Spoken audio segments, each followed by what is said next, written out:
ನಮಸ್ಕಾರ ಸ್ನೇಹಿತರೆ, Arjuna enterprises info ಚಾನಲ್ಗೆ ಆತ್ಮೀಯ ಸ್ವಾಗತ. ಸ್ನೇಹಿತರೆ, ಈ ವರ್ಷ ಉದ್ಯೋಗಾಕಾಂಕ್ಷಿಗಳಿಗೆ ಭರ್ಜರಿ ಸಿಹಿ ಸುದ್ದಿ ಅನ್ಬೋದು. ಎಲ್ಲ ಇಲಾಖೆಗಳಿಂದನೂ ತುಂಬ ನೇಮಕಾತಿ ಆಗ್ತಾ ಇದೆ ಈಗ. ಹಾಗೆ ಈಗ ಕರ್ನಾಟಕ ರಾಜ್ಯ ಪೊಲೀಸ್ ಇಲಾಖೆಯಿಂದ ಮತ್ತೊಂದು ನೋಟಿಫಿಕೇಶನ್ ಬಂದಿದೆ. ಈಗ KSRP, IRB ಆ್ಯಂಡ್ KSISF ನೇಮಕಾತಿ ಸ್ಟಾರ್ಟ್ ಆಗಿದೆ. ಇದ್ರ ಬಗ್ಗೆ ಪೂರ್ತಿ ಡೀಟೇಲ್ಸ್ ಈ ವಿಡಿಯೋದಲ್ಲಿ ನೋಡೋಣ. ಅದಕ್ಕೂ ಮುಂಚೆ ಸ್ನೇಹಿತರೆ, ನೀವಿನ್ನು ನಮ್ಮ ಅರ್ಜುನ ಎಂಟರ್ಪ್ರೈಸಸ್ ಇನ್ಫೋ ಚಾನಲ್ಗೆ ಸಬ್ಸ್ಕ್ರೈಬ್ ಆಗದೇ ಇದ್ದರೆ ದಯಮಾಡಿ ಸಬ್ಸ್ಕ್ರೈಬ್ ಮಾಡ್ಕೊಳ್ಳಿ. ಇನ್ನಷ್ಟು ಉದ್ಯೋಗ ಮಾಹಿತಿ ಹಾಗೂ ಸರ್ಕಾರದಿಂದ ಸಿಗುವ ಸೌಲಭ್ಯಗಳ ಪೂರ್ತಿ ಮಾಹಿತಿ ಈ ಚಾನಲಲ್ಲಿ ಬಿಡ್ತಾ ಇರ್ತೀವಿ. ಸರಿ ಸ್ನೇಹಿತರೆ, ಈಗ ನೋಟಿಫಿಕೇಷನ್ ನೋಡೋದಾದರೆ ಈ ನೋಟಿಫಿಕೇಷನ್ನು 10ನೇ ತಾರೀಕು ರಿಲೀಸ್ ಆಗಿರೋದು.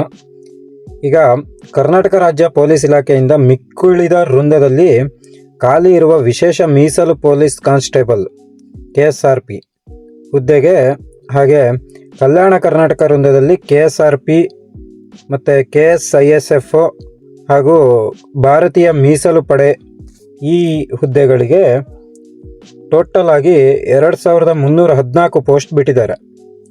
ಅದರಲ್ಲಿ RPC ಅಂದರೆ ನಾನ್ HK ಅವರಿಗೆ 1455 ಪೋಸ್ಟ್ ಇದೆ. ಹಾಗೆ HK ಅಂದರೆ ಕಲ್ಯಾಣ ಕರ್ನಾಟಕ ಅವರಿಗೆ 859 ಪೋಸ್ಟ್ ಬಿಟ್ಟಿದ್ದಾರೆ.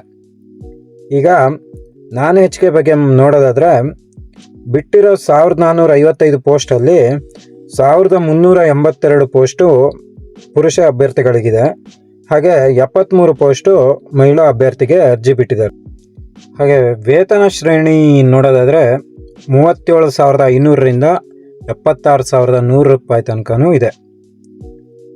ನೆಕ್ಸ್ಟು ಎಜುಕೇಷನ್ ಕ್ವಾಲಿಫಿಕೇಷನ್ ನೋಡೋದಾದರೆ ಇದಕ್ಕೆ PUC ಅಥವಾ ತತ್ಸಮಾನ ವಿದ್ಯಾರ್ಥಿ ಸಾಕು ಸ್ನೇಹಿತರೆ. ತತ್ಸಮಾನ ಅಂದರೆ ITA ಈ ಥರ ಕೋರ್ಸ್ ಯಾವುದಾದ್ರು ಆದರೂ ಆಗುತ್ತೆ.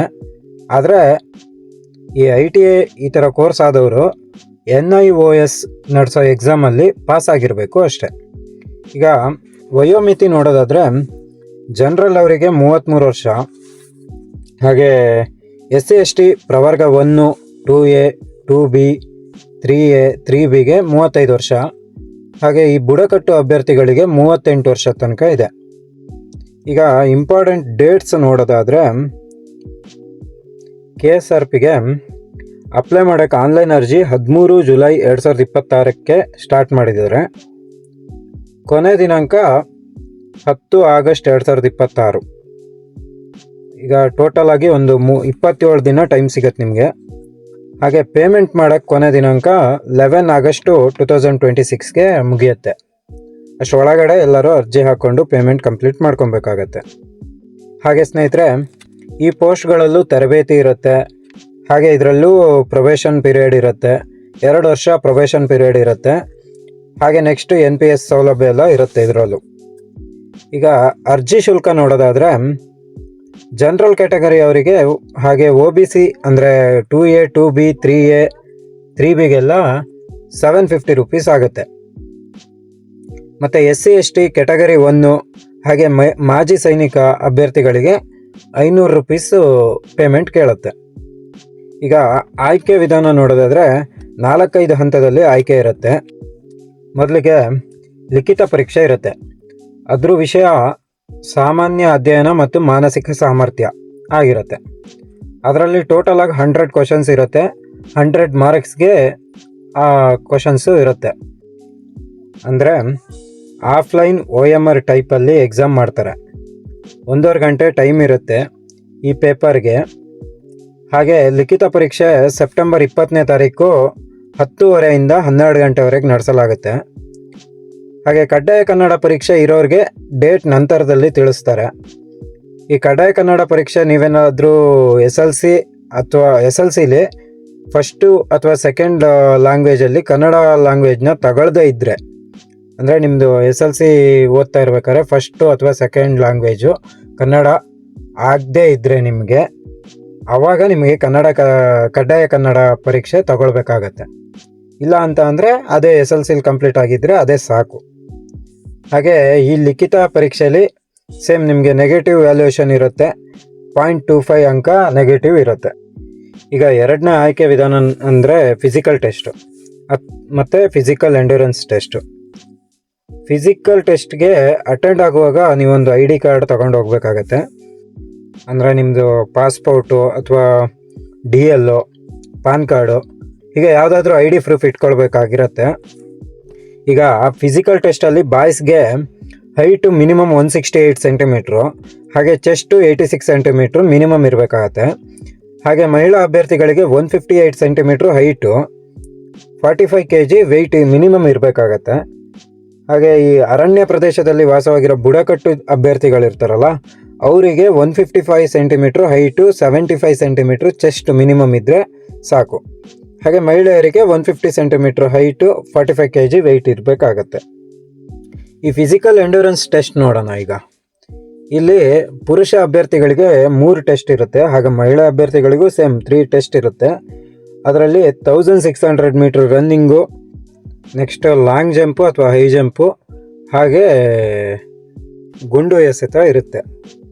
ಇದರಲ್ಲಿ ಬಾಯ್ಸಿಗೆ 1600 ಮೀಟ್ರ್ ರನ್ನಿಂಗನ್ನ 6 ಮಿನಿಟು 30 ಸೆಕೆಂಡಲ್ಲಿ ಕಂಪ್ಲೀಟ್ ಮಾಡಬೇಕಾಗತ್ತೆ. ಹೈ ಜಂಪು ಅಥವಾ ಲಾಂಗ್ ಜಂಪ್ ತಗೊಳ್ಳೋದಾದರೆ ಅದರಲ್ಲಿ ಹೈ ಜಂಪಲ್ಲಿ 3.8 ಮೀಟ್ರ್ ಮಿನಿಮಮ್ ಹೈಟ್ ಹಾರಲೇಬೇಕಾಗತ್ತೆ. ಲಾಂಗ್ ಜಂಪ್ ತೊಗೊಂಡ್ರೆ 1.2 ಮೀಟ್ರು ಲೆಂತ್ ಜಂಪ್ ಮಾಡಬೇಕಾಗತ್ತೆ. ನೆಕ್ಸ್ಟ್ ಗುಂಡು ಎಸೆತದಲ್ಲಿ ಮಿನಿಮಮ್ಮು 5.6 ಮೀಟ್ರು ಥ್ರೋ ಮಾಡಬೇಕಾಗತ್ತೆ. ಆ ಗುಂಡು ಎಸೆತಕ್ಕೆ ನಿಮಗೆ ಮ್ಯಾಕ್ಸಿಮಮ್ 3 ಚಾನ್ಸಸ್ ಇರುತ್ತೆ. ನೆಕ್ಸ್ಟು ಮಹಿಳಾ ಅಭ್ಯರ್ಥಿಗಳದ್ದು ಅಥವಾ ಮಾಜಿ ಸೈನಿಕ ಅಭ್ಯರ್ಥಿಗಳಿಗೆ ಎಂಡ್ಯೂರೆನ್ಸ್ ಟೆಸ್ಟ್ ಬಗ್ಗೆ ನೋಡೋದಾದರೆ ಸೇಮ್ 3 ಟೆಸ್ಟ್ ಇರುತ್ತೆ. ಅದರಲ್ಲಿ 400 ಮೀಟ್ರ್ ರನ್ನಿಂಗ್ ಇರುತ್ತೆ, 1 ಮಿನಿಟ್ 30 ಸೆಕೆಂಡ್ ಒಳಗಡೆ ಕ್ಲಿಯರ್ ಮಾಡ್ಕೊಬೇಕು. ನೆಕ್ಸ್ಟು ಲಾಂಗ್ ಜಂಪು ಅಥವಾ ಹೈ ಜಂಪ್ ತೊಗೊಳ್ಳೋದಾದರೆ ಲಾಂಗ್ ಜಂಪ್ ಆದರೆ ನಿಮಗೆ 0.90 ಲೆಂತು ಹಾರಿದರೆ ಓಕೆ, 2.5 ಮೀಟ್ರು ಹೈಟು ಹೈ ಜಂಪಿಗೆ ಇರುತ್ತೆ. ಹಾಗೆ ಗುಂಡು ಎಸೆತದಲ್ಲಿ ಮಹಿಳಾ ಮತ್ತು ಮಾಜಿ ಸೈನಿಕ ಅಭ್ಯರ್ಥಿಗಳಿಗಾದರೆ 4 kg ಗುಂಡು ಕೊಡ್ತಾರೆ. ಅದರಲ್ಲಿ 3.75 ಮೀಟ್ರ್ ಲೆಂತ್ ಥ್ರೋ ಮಾಡಬೇಕಾಗತ್ತೆ. ನೆಕ್ಸ್ಟ್ ವೈದ್ಯಕೀಯ ಪರೀಕ್ಷೆ ಇರುತ್ತೆ. ಇದೆಲ್ಲ ಕಂಪ್ಲೀಟ್ ಆದಮೇಲೆ ನೇಮಕಾತಿ ಇರುತ್ತೆ. ಹಾಗೆ ಮೀಸಲಾತಿ ಸೇಮ್ ಕಾನ್ಸ್ಟೇಬಲ್ ಹುದ್ದೆಗಳ ಇದ್ದಾಗೆ ಕ್ಯಾಟಗರಿ ಮೇಲೂ ಮೀಸಲಾತಿ ಕೋರ್ಬೋದು, ಅಥವಾ ಮಾಜಿ ಸೈನಿಕ ಆಗಿದ್ರೆ ಅದ್ರ ಬೇಸ್ ಮೇಲೂ ಕೋರ್ಬೋದು. ಹಾಗೆ ಗ್ರಾಮೀಣ ಮತ್ತು ಕನ್ನಡ ಮಾಧ್ಯಮ ಅಭ್ಯರ್ಥಿ ಹಾಗೆ ಯೋಜನಾ ನಿರಾಶ್ರಿತ ಅಭ್ಯರ್ಥಿಗಳಾಗಿಯೂ ಮೀಸಲಾತಿ ತಗೊಳ್ಬೋದು. ಈಗ ಕೊನೆಯದಾಗಿ ಈ KSRP ಅಪ್ಲೈ ಮಾಡೋದಕ್ಕೆ ಬೇಕಾಗೋ ಇಂಪಾರ್ಟೆಂಟ್ ಡಾಕ್ಯುಮೆಂಟ್ಗಳೇನೆಂದರೆ, ಒಂದು ಆಧಾರ್ ಕಾರ್ಡು, ಹಾಗೆ SLC PUC marks card, caste and income certificate, ಹಾಗೆ ನೀವು ಯಾವುದಾದ್ರೂ ಮೀಸಲಾತಿ ಕೋರಿದ್ರೆ ಅದಕ್ಕೆ ರಿಲೇಟೆಡ್ ಆಗಿರೋ ಪ್ರಮಾಣ ಪತ್ರ ಕೊಡಬೇಕಾಗತ್ತೆ.